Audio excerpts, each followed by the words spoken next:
Guys, in this video here we're going to be doing some of the parts that goes on the 3-story deck. So I've got the bottom deck here. I still haven't glued the middle deck in, as there is, this one just pushes in, so it's quite easy, but there is some parts around this area that I need to install before I get that done. I did go ahead and install some of the grids on here, which is looking absolutely amazing.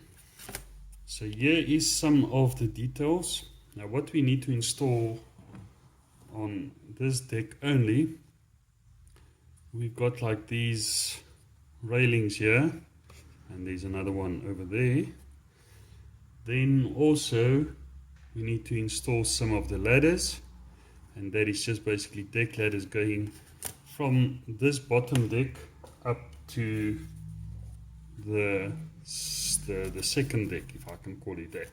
So when it sits in there, we're going to basically have supports in here, which is our rails, and then we're going to have ladders coming up to this top section here.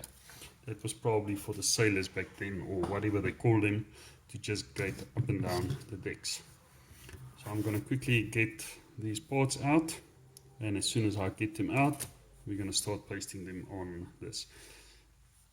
So I think what I want to do in this video is I want to complete all the deck parts. There is a couple, so there might be some of the video that will be time-lapsed, but I think you'll enjoy what I'm going to do here.